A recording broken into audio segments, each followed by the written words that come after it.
Hello, everybody, and welcome to a brand new episode of Second Take Cinema, coming at you from the glorious Impala Films headquarters in sunny Southend-on-Sea. As always, I'm your host, Jamie Evans, joined as usual by Rory Jocelyn. Hello, everybody.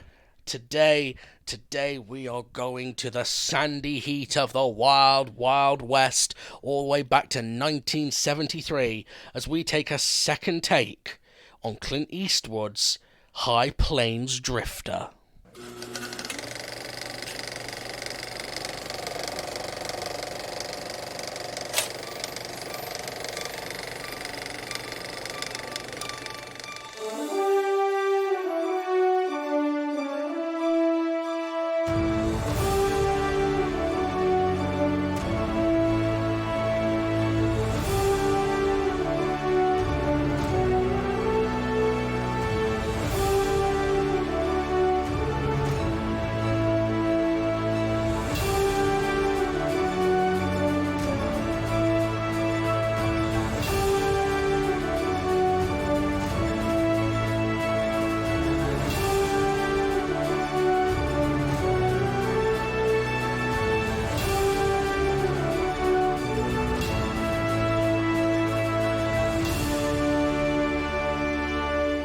So today we're talking about High Plains Drifter. This is a 1973 Western movie directed by Clint Eastwood, written by Ernest Tidyman, and produced by Robert Daly for the Malpaso Company, which I've never heard of before. Hey, old Malpaso.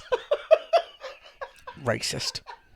It stars Clint Eastwood, Verna Bloom, and Mariana Hill, and was made for a budget of $5.5 million, and it made $15.7 million at the box office.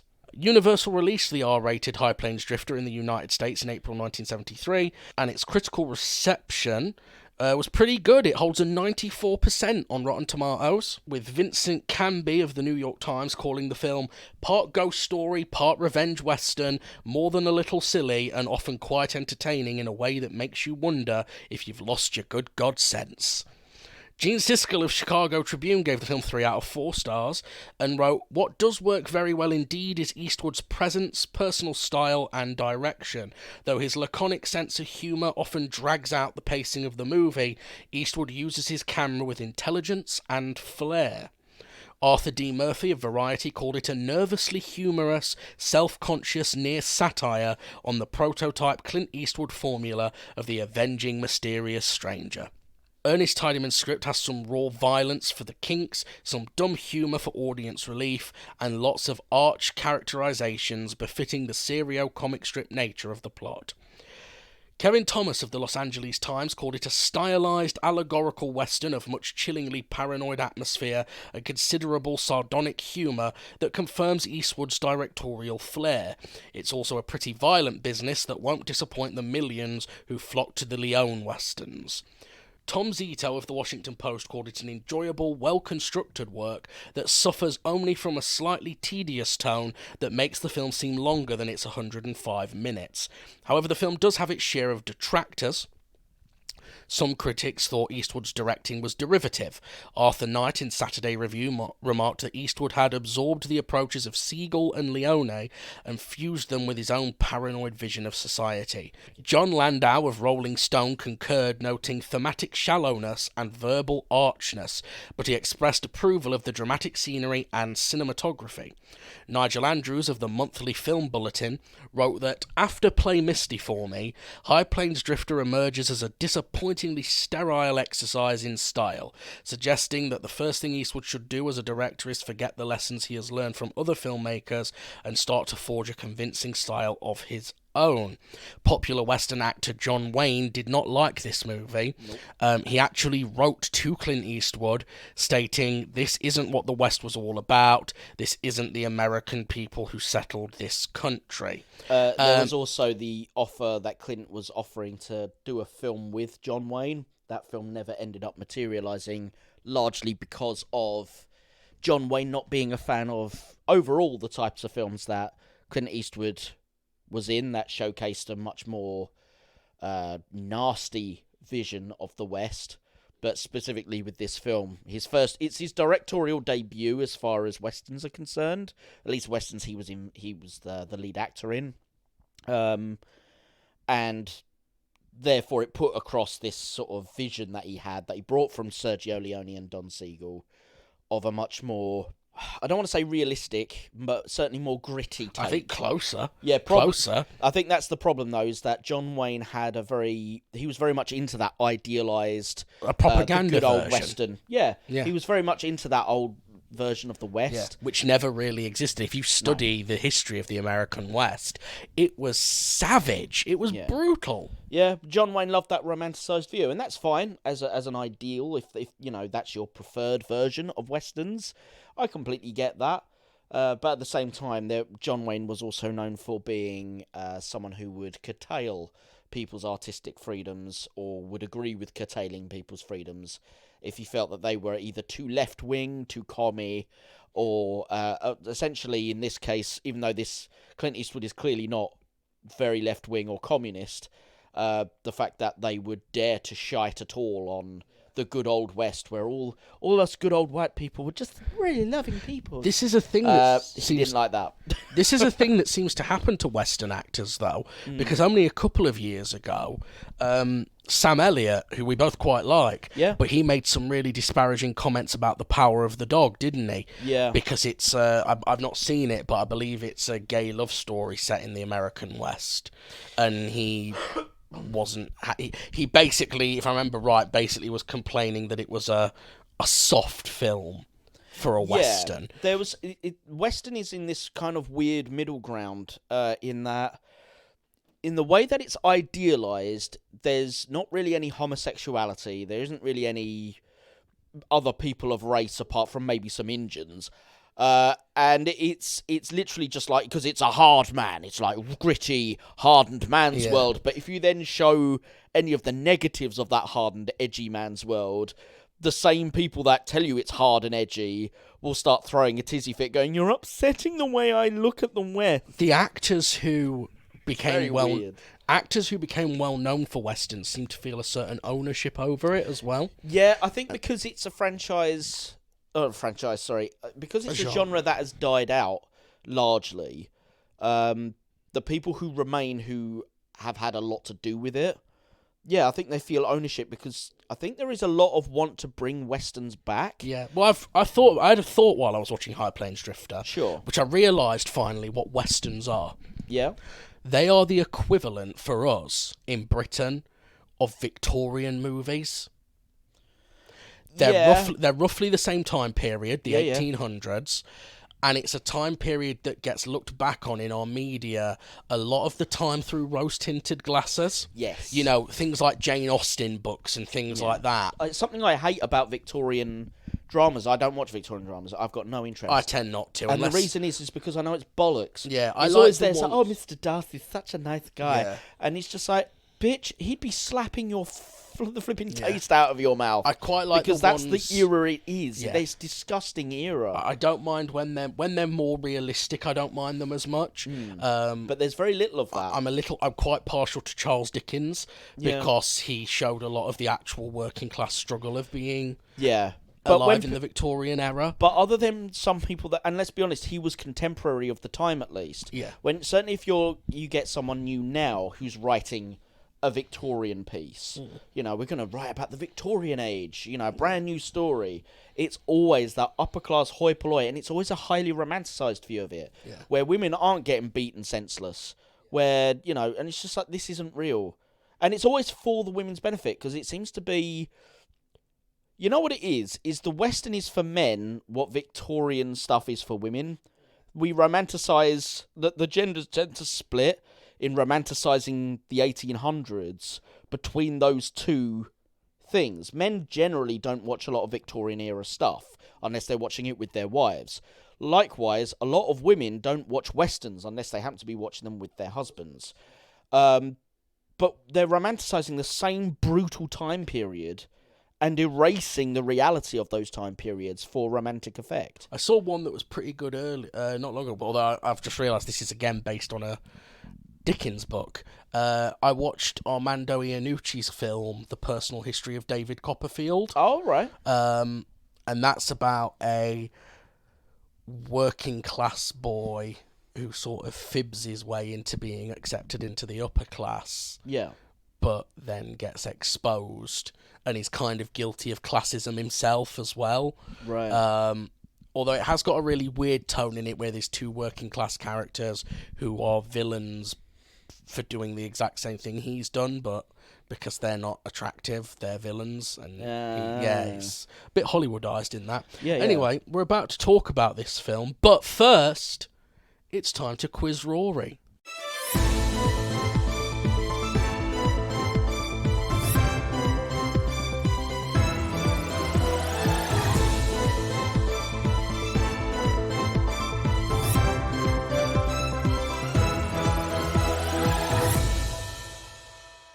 So today we have 10 questions, all related to westerns. Okay. Oh no. And I've gone with that newer format that we did, where the questions are more specific. Yes, because I was going to say, I know I've watched quite a few westerns, but I am far, far from an expert. There's a lot of big ones I've not seen yet, such as The Magnificent Seven. I've seen the Seven Samurai it was based on, but I haven't seen The Magnificent Seven itself. Well, I can confirm you're going to know one of these answers then. Okay. Question 10. Or 1. Yeah, I'm going down for some reason.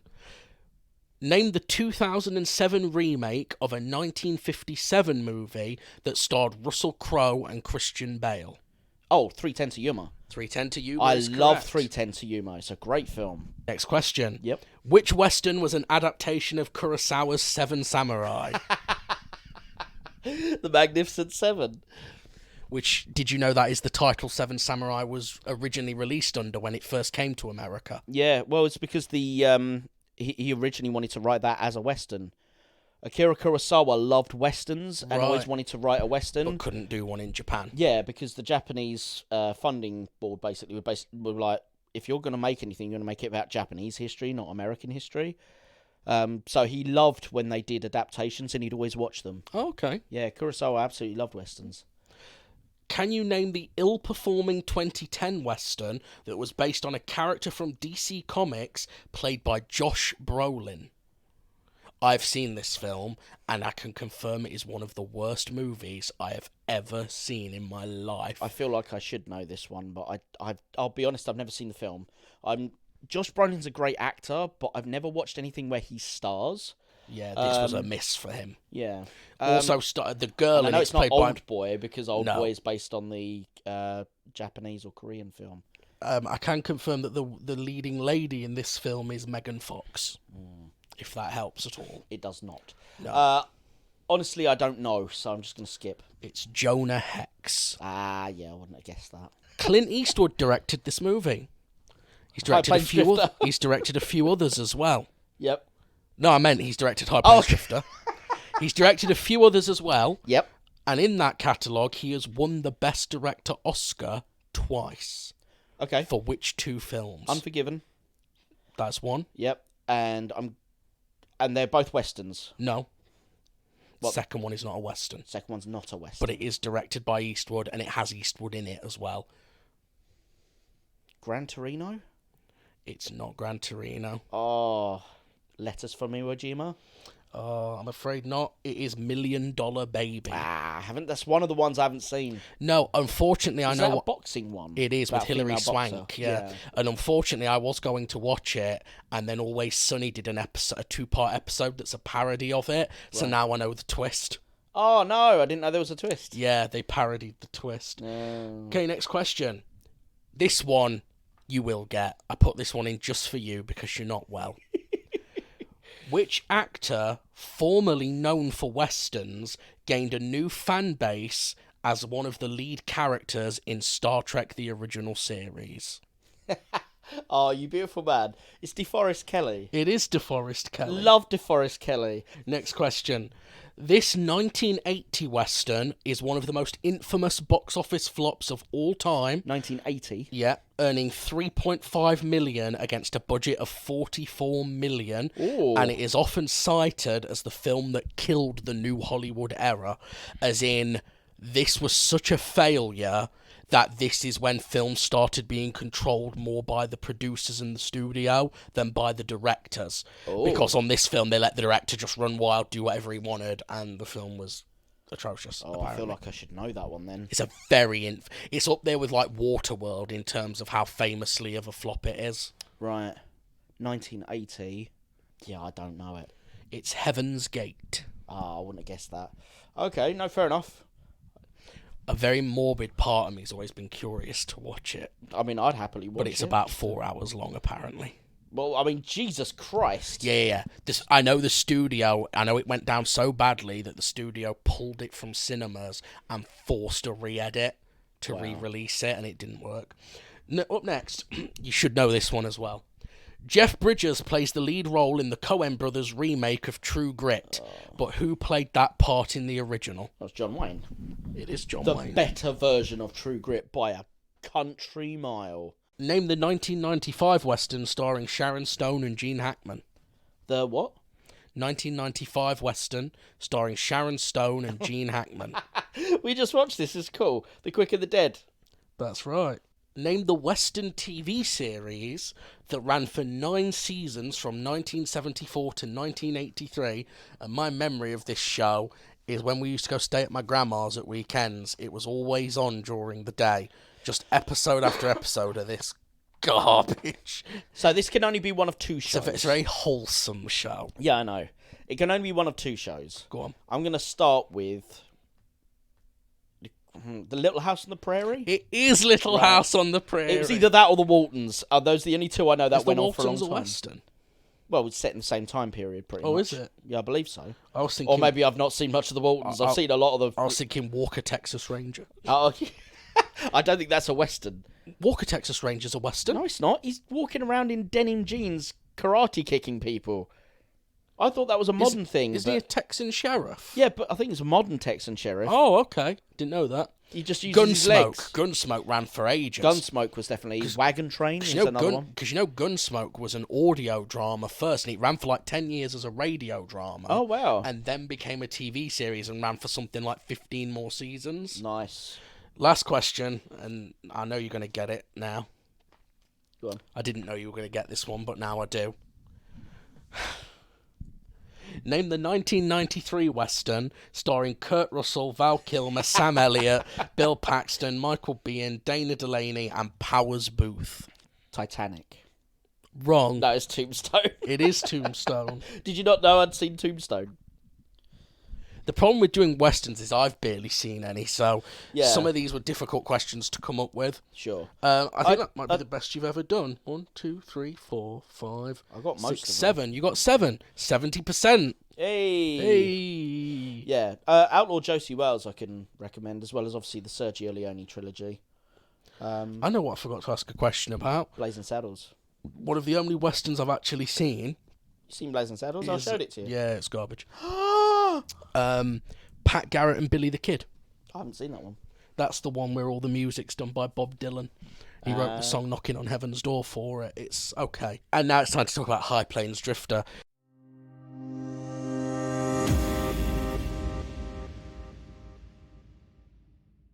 So, Rory, this is a film that you added to the list. Do you want to tell us why? So, this is a film I watched probably when I was... Well, I was just about of age when I watched it, so 15. Obviously, it wouldn't have been when it was contemporary, because I wasn't born for about 15 years after this film came out.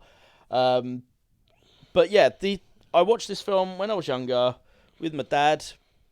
Really enjoyed it. Thought it was a great film. I love the revenge storyline of it. Still do. I think that works really well. And the idea of there being a slightly more ethereal feel to the film, rather than it just being a straight up, this was my brother and I've come to kill you. You know, it's this now. It's you don't know if the dark stranger is basically the ghost of the the sheriff coming back to, get his revenge. I like all of that element of it. I thought it was really cool. Missed a few things that I didn't pick up on until a couple of years ago when I tried watching it with an ex. And I was like, let's put this on. I remember this being kind of a cool, darker film. Let's give it a try. And rape scene. Like, what, 10 minutes into the movie? Yeah. Rape scene. And again, it's not a case of even that, like, look how bad this is. The biggest issue this film has in a contemporary setting, certainly, but I would argue probably even of its time, is it's the main character doing it. Who also directed the movie. Yep, and like had a hand with the writing of it, I would assume, because I assume he would have rewritten certain bits to suit himself. I would imagine so. But either way, yeah, it's him directing, I want my character to rape this girl. I want her to say no. But she likes it. But realistically, she wants it. And I know that was a very common thing in like the 60s, 70s. There was this whole, she says no, but really she means yes, which is a really fucking dark thing to say nowadays. It definitely hasn't aged well. But even for that, I've seen that played out before in things like Star Trek, things like that. That whole she says no, but she means yes. It's much more egregious when in this, it's shown that it is just rape. And she has scenes where she's challenging the other characters in the town, following that, going, you're all cowards. Like, aren't you going to do anything? You rape me? And they're just like, shut up, Mary. We're just going to have to do. I know. That was like, fucking hell. Here's the thing. I thought that scene, potentially, if it had been followed up right, would have worked, because it would have shown the cowardice of men to allow, the big thing about being a man in a traditional sense is protecting women. But here we have this town where they don't only not protect her, they don't only not stop him from doing it, but once the deed is done, she's the problem. And I was like, oh, okay, it's going to have a decent social commentary. But yeah, that first rape scene happened.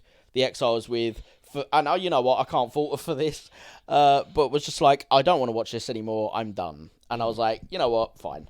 So I hadn't watched it again until I watched it for this recording. And again, I thought that only happened the once. I was like, okay, maybe once it gets past that one scene, the film can kind of move on.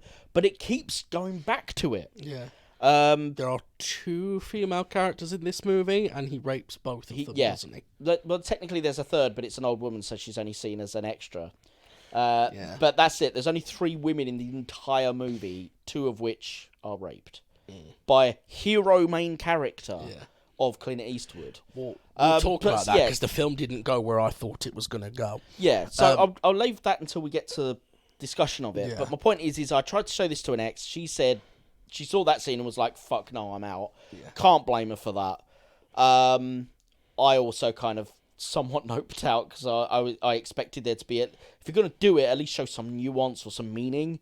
There wasn't any. Yeah. So yeah, I kind of felt a bit dejected at the fact that this film that I remembered really enjoying the meaning of, I'd come back to it, and it's kind of haunted me, because now I owned it on Blu-ray, and I'm like, look at this film that I don't ever want to watch anymore. It feels shit. Yeah.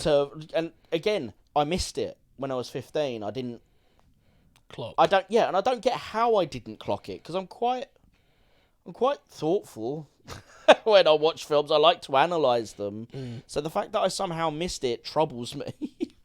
But yeah, what about you? Did you have any prior knowledge of this film? No, never. Only knew about this from things you told me. As we've said before on the show, I'm not a big fan of the Western genre. Sure. In general, there's something about it I find dusty, which is appropriate. Yeah. But to sum up for the audience, basically the rough plot of this is there is a small mining town, very small, like a one-street town. Yeah. On a coast. You don't often see westerns on a coastal town. Yeah, I like that. It's a lakeside village. It was chosen specifically by Clint Eastwood because the studio wanted him to film it all on a backlot. And he was like, no, I want to build a town. So he built the whole town near enough on this actual coast, which works really well because it means you get some nice shots of it, certainly in the second half. And so all of the stuff they do where they like paint the town red and stuff like that, it's all legit. Yeah. And most of those buildings were fully 3D buildings, so they could actually film them on location. Yeah. Which is why the film came in under budget and 2 days early. Nice. Yeah. That's rare. Yeah. Clint Eastwood is known for being very good in terms of budgets and time. Oh, what film is it? Someone told a story from a film that Eastwood directed where they literally I turned... think it was... are you thinking of... American Sniper, is it? Yeah. Where they turned up, I'm sure it was Bradley Cooper who told the story, turned up and they've only got one scene to shoot. Yeah. But that usually takes like 15 hours on a normal film shoot. Yeah. And they were done within 2 hours, and Eastwood was just like, right, go home. And he was like, wait, what? And Eastwood was like, yeah, we're done, go home. And he was like, don't you want to like get coverage or anything like that? And Eastwood was like, I'm telling you, kid, I got it. Go home. Yeah. He's like, you want to waste everyone's time. Was he from East London? I don't know. I can't. I'm ill. I can't do I can't do American at the best of times. Yeah. So there's this tiny mining town, and one day Clint Eastwood, who we only ever hear referred to, he's the stranger. We don't have a name for him. He never gets a name though. He wanders into town on his horse and goes to get a shave at the local barber. Yep. Can we just talk about this barber's hair for a minute? I want to say something about this barber. He's appeared in Star Trek: The Original Series. Oh, yeah? Yeah, he plays... There's an important episode of Journey to Babel in Season 2 where we first meet Spock's dad. And this actor plays an Andorian that stabs Kirk in the back with a knife. Well, in this, he's got the weedy worst. He's barber got the most inefficient comb over you have ever seen. The world's worst comb over. It's not brilliant. hiding anything. No, it's brilliant. Anyway... Because it shows how slimy he is. Yeah. 3 random guys who we later learn have been hired by the town as sort of town protectors. Yep. They start some beef with Clint Eastwood, and he kills them. Yeah, because they're trying to bully him, basically. Yeah. And you don't bully Clint Eastwood. No. And essentially what we learn is those 3 they were part of a criminal gang. No, they were hired by the town because they were afraid of the criminal gang. There's a criminal gang that keeps coming through. So, yes. And the last time they came through, they whipped the town sheriff to death while everyone just stood and watched. That was it. So they hired these 3 guys who were part of the original gang. Yeah, to protect them from the other 3. Yeah. But what happens is they get so big for their boots, they bully everyone in the town. And then they try to sit around drinking all day, don't they? they? And then when they decide, oh, who's this random stranger? Let's beat him out of town. They get killed. So the town are there like, oh shit, well we haven't got anyone to protect us. Well, let's hire the Dark Stranger. Yeah. And they end up promising him that he can have absolutely anything in exchange for this. Yeah, everything's for free on tap. Yeah, so he starts taking the piss a bit. He demotes the local sheriff, and instead promotes there's a little person, isn't there, who gets bullied by everyone in the town. He makes him the sheriff. I think they call him a throwback or something, don't they? Yeah, they say some pretty horrible things about him. He's the only one who doesn't get punished by the stranger, I think, because basically because he was terrified and he felt guilty, whereas no one else did. Yeah. So he ends up being almost like his mate. Yeah.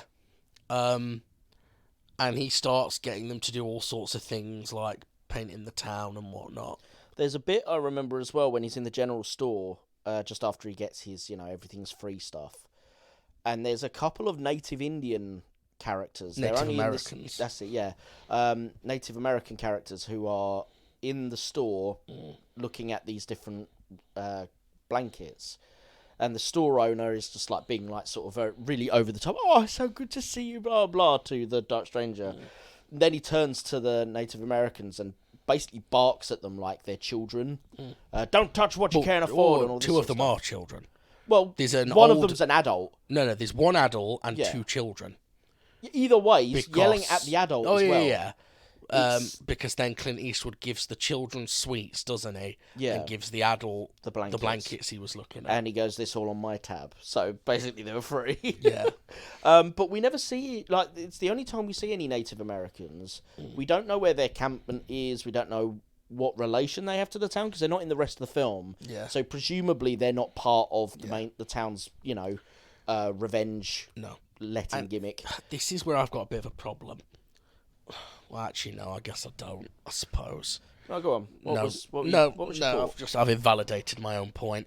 I was about to say this seems like it's meant to show that he's got morals, but then he rapes someone, but actually that person, the people who he rapes are part of the town being punished, aren't they? Yeah, but that's also a big problem I have, because, again, like, when he takes all the alcohol from the barman, when he doesn't pay the barber, when he essentially robs stuff from the store clerk, to give it to the Native Americans. Things like that. When he gets the church to paint the church red so it looks like it's living hell.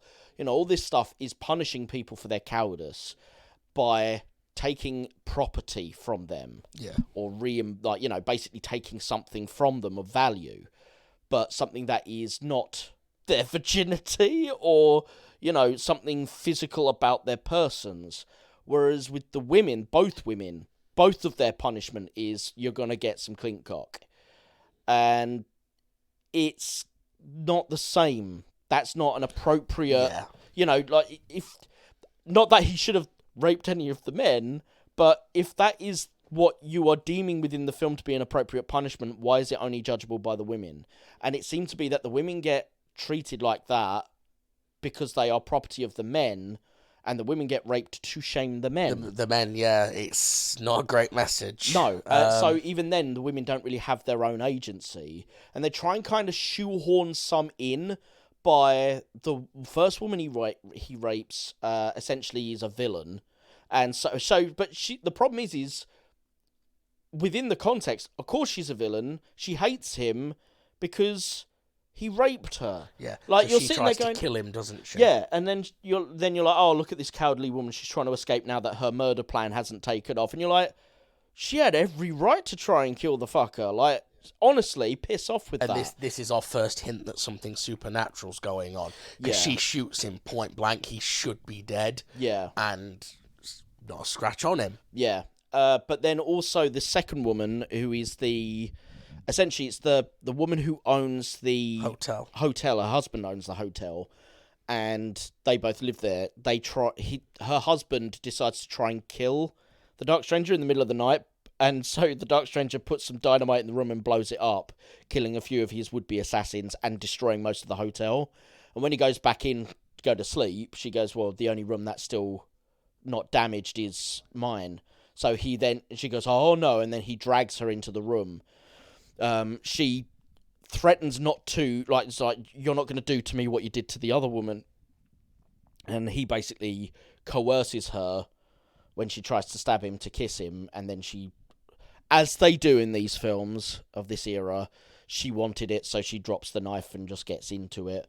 And then what they try and do to reverse that is the next morning, she finds her morality by realizing just how cowardly her husband is, and that she wants to leave the town because she's disgusted by, the cowardice of all the men within that town to protect the mining secret that they've got, which is that it's actually built on government property. Yes. But the thing is we've got no hints to her having any question of morality up to this point. It's literally Clint's magic cock comes and gives her morals.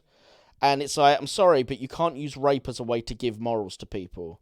That's not a message we should be sending at all. No. Which is a shame. Again, all of this is a shame, because, again, all of this stuff is a horrible message. It's woefully ill-judged.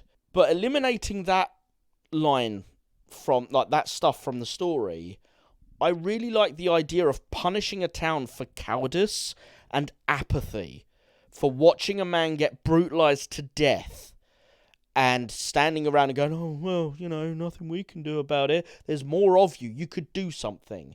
But there's that cowardice that we have, and it's still there in modern society. It angers me when people just stand idly by and let shit happen. I love that moral. It's such a shame it gets basically dragged through the mud by this ill-gotten sex fetish, I guess, or fantasy idea that Clint ran through the film. One of the things that this film does is he essentially tries to build the town up into defending itself. Yeah. So he gives them all the tools to not even need him anymore. Yeah, and they're too cowardly to do it. Yeah, and as soon as he rides off, they lose the bottle, throw their guns away, get brutalized a little bit, and he kills all three by himself. Yeah. And largely, it's not even down to skill. Like, the final shootout where he has, like, the gunfight with the final guy, that would be arguably skill, because he's a better gunslinger than the other guy. But the other two, he murders quite quickly by himself and dispatches using one's surprise. a surprise attack. Yeah. Because he wraps the whip round his neck from outside, doesn't he? And hangs him from the top row. Yeah. But, again, like, these things are things that townsfolk could have done. Yeah. It didn't need to be a one-on-one gunfight. But even then, when the three ride into town at the end, there's, 20 townsmen? All armed with rifles? You're telling me they couldn't have taken down 3 guys? Yeah, they all turn around and run, don't they? They just drop the guns and run. Yeah. So it's a case of they know they can take the fight to the guys, but they're too cowardly to get the blood on their own hands. Now, I understand that is also a moral quandary, because you're essentially suggesting it's kind of an eye for an eye scenario. Yeah. Because the mythical element of this film is, as I say, you don't know if Clint Eastwood's character is meant to be almost the spirit of the sheriff coming back to enact his own revenge. Because it's mentioned that the ghost of the dead can't rest unless it's given a marked grave. And they mention that the sheriff doesn't have a marked grave, and he does at the end when Clint Eastwood rides off. A really obvious shot of him looking at it, yeah. Yeah. So, I mean, that would be, I guess, an eye for an eye sort of judgment call. Yeah. Which, arguably, we don't like in modern society. No. So, but let me tell you where the film went where it didn't go where I thought it was going. Well, actually, first of all, just about the story structure. Sure. I think the mistake in this film is the death of the marshal. It's revealed way too soon. Yep. In fucking dream sequences, like visions. No, that's awful. It should be a mystery that is uncovered as the film goes on. Can I offer an explanation for that? Go on. So actually, what the original intent for this, and any foreign language subtitle versions of this film still carry this. The original intent was that Clint Eastwood's character was the brother of the sheriff. Right. And it was written very obviously in the script that he's the brother of the sheriff come to enact his revenge for his dead brother. When Clint Eastwood took it over, he loved this idea of it being more spiritual, more ethereal. So it wasn't really rewritten as such. It was just that those references were dropped. So in that original version, it would make sense. We've killed the sheriff. Now we know why Clint Eastwood's coming to town to avenge his brother. Yeah. Whereas Clint Eastwood's direction of it and the removal of those connections mean that the mystery is, why is the Dark Stranger here? Why is the Dark Stranger so eager to come on board? Like, what is the town hiding? But because the script wasn't rewritten with that in mind, you are right, it kind of spoils some of that mystery. Yeah. So I'll tell you where I thought it was going to go, and I was actually a little disappointed that it wasn't. Okay. I thought Clint Eastwood was playing Satan. That would have been cool. And I'll tell you why. Back in the day, there's a long history traditionally, despite his reputation as being, the Prince of Darkness, of stories about Satan getting revenge on people for things like that. Yep. People being punished, sort of thing. Well, that's Satan's whole spiel, isn't it? When they're begging him to take the job, there's a line someone says, I think it's the mayor, or it might have been the sheriff. They specifically say, we owe our souls to you. Oh. Now, that's a very devil thing, isn't it? Yeah. In exchange for your souls, I'll do this. Then he gets them to paint the town red. Yep, and calls it hell. And that, in my head, that then justified him raping the women. Because I was like, well, he's the fucking devil. Yeah.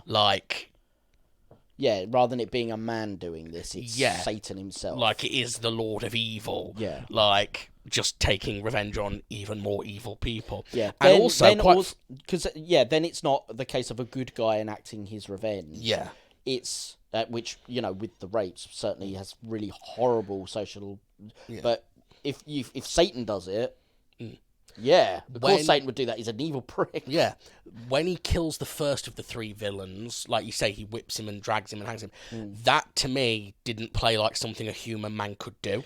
No. The angle the whip comes in at looks very supernatural because it looks like it's coming from above. And almost like Clint Eastwood is just lifting this guy with one arm and putting him around the thing. And then I'm sure once Clint Eastwood does turn around, he has a go at them all, doesn't he, at the time? Yeah. Isn't he shown with, like, loads of flames in the background? Yeah, there is. Because the town's on fire, isn't it, at that point? Yeah, there's the finale of the film is with the barn and I think the church on fire. Yeah. And again, having the church be painted red and then set on fire is also very iconic for a Satan. Yeah, it was really weird to me. Because he never goes in the church, I don't think, does he? And I really hated that they do the bit where he looks at the gravestone at the end and suggests that that's his ghost sort of thing. Because for me, the entire film, I was watching it going, he's the devil.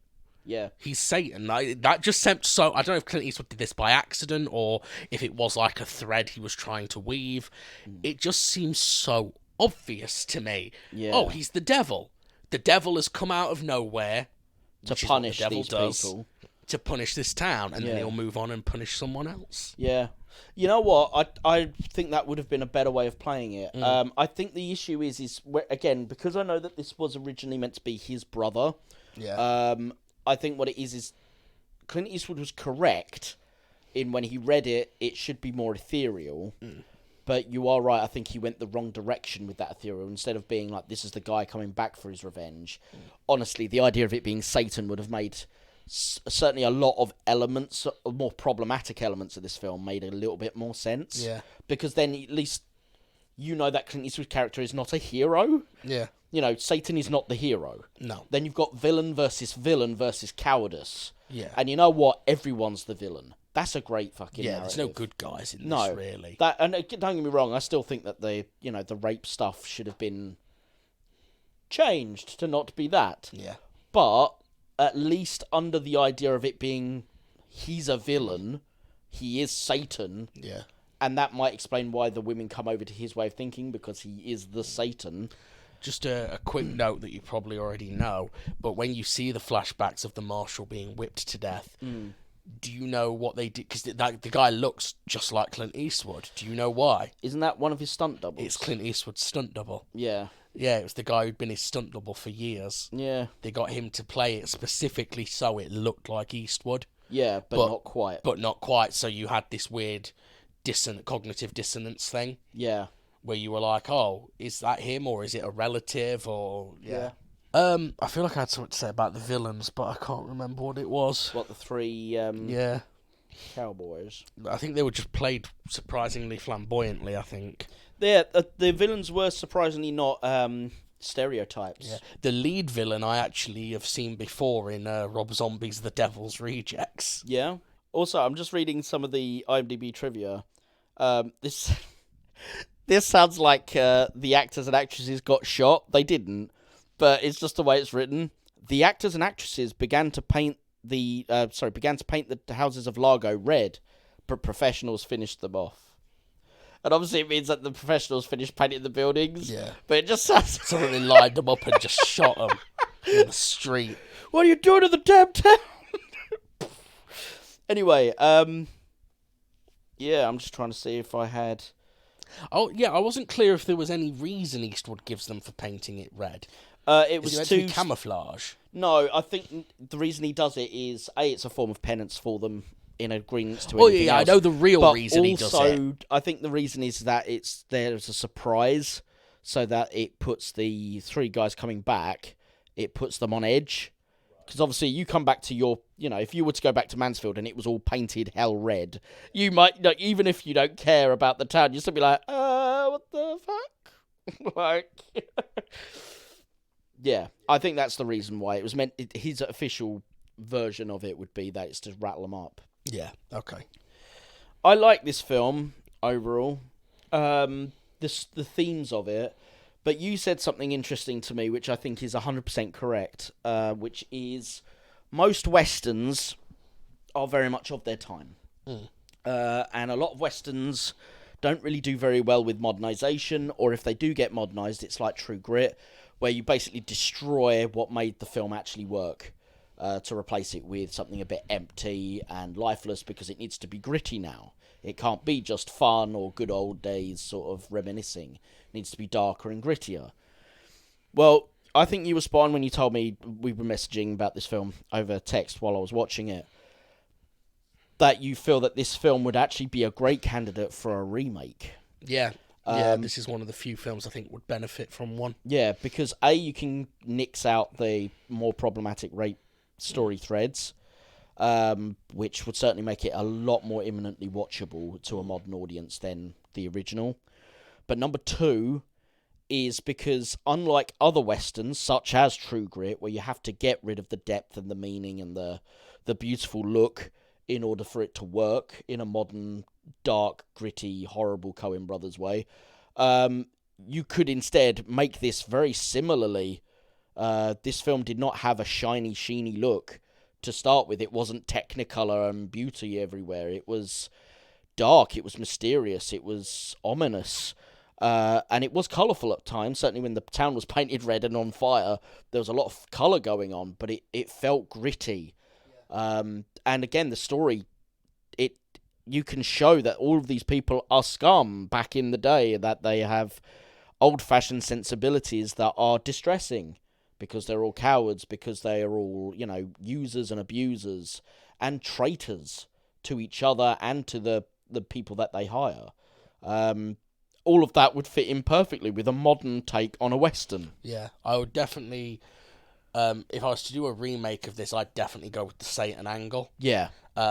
Just imagine Sam Elliott as the stranger. Yes. Turns out to be the devil with that deep voice. Oh. Just like, this is the punishment for your crimes. Yeah. Failing that, you could go with Kurt Russell. Kurt Russell's definitely of age to be sort of an aging stranger. If you wanted someone older, because obviously they're both two older choices.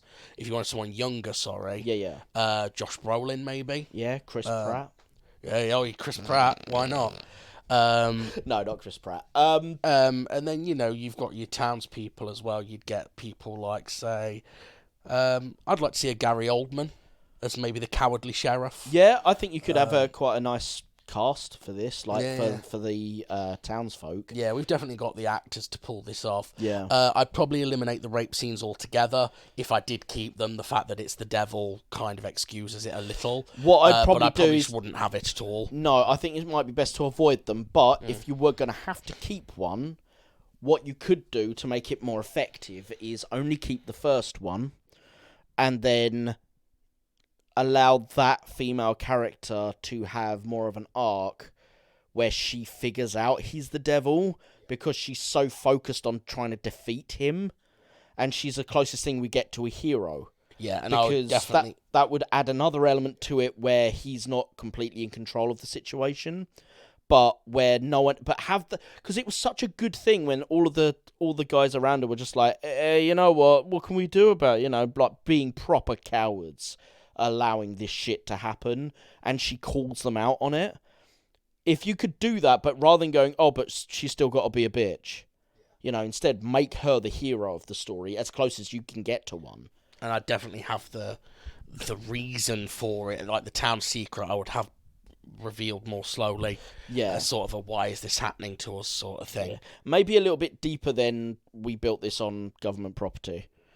Because that seemed to be I'm sure it has some stakes, but it just felt, for all the murder and everything going on, seemed to be a bit lightweight, or maybe it just wasn't given much gravitas. Well, to be fair, the thing they're being punished for is letting the marshal die, isn't it? It's not for the lie. No. The lie is just why they let the marshal die. Yeah. But, they could have, I think they should have given more presence to the worry of losing the mining rights. To really show why the town dies without these. Yeah, and then that way you can understand, not agree with, but you can understand why the townsfolk are such cowards and allow such immoralities to happen to protect the lie. It wasn't given enough gravitas, I don't think, in this version. And I think you could even do as well. I think this story if you, let's say you wanted to do a modern version, you didn't want to do a Western at all, there's a version of this you can do with a lot of different setups. You could do a modern corporate style one where it's, say, a company that has deliberately let someone lose their job and then that person kills them. Because scapegoating happens in business all the time, Oh, of doesn't course it does. So they've scapegoated someone for, say, a financial crash or a Ponzi scheme or something like that. Let that person take the fall, that person kills themselves, then they're all in their business. Yep. Stranger turns up, new CEO or whatever, or a new...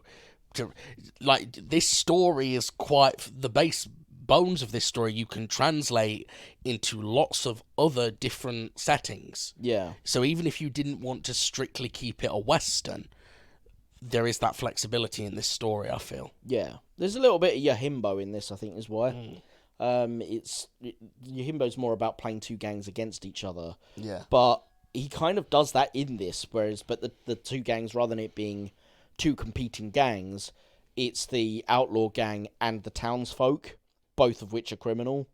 So I think that's why the idea itself is transplanted from Yojimbo, and Yojimbo has basically created a lot of westerns and other genre films.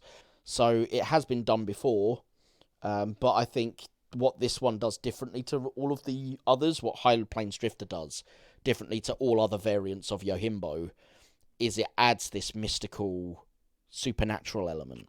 And as you say, making that Satan just makes so much more sense. Yeah, I think so too.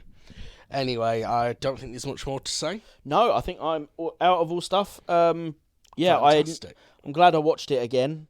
It still haunts me that it has so much rape allegory in it. I don't need that in I this. don't think it's even an allegory when you actually show That's not, it. is it? No, that's a good point. I'm trying to be nice, and I shouldn't be. Okay, well, that was a second take on High Plains Drifter. Thank you so much for listening. Please do like, share, subscribe, etc., all of the usual stuff. It helps us to get more recognition on the podcasting apps. We'll be back next time with another episode. Meanwhile, you can check out our other show, VGMP, the Video Game Movie Podcast, where we review movies based on video games. They're infamously known for being terrible, but we managed to uncover a few hidden gems here and there. Alternatively, you can also check out our audio fiction show, Haunted the Audio Drama, which is 2 full seasons in now. And that releases episodes every week. You can find that on most good podcasting apps as well. And that's all there is to it. Catch you later.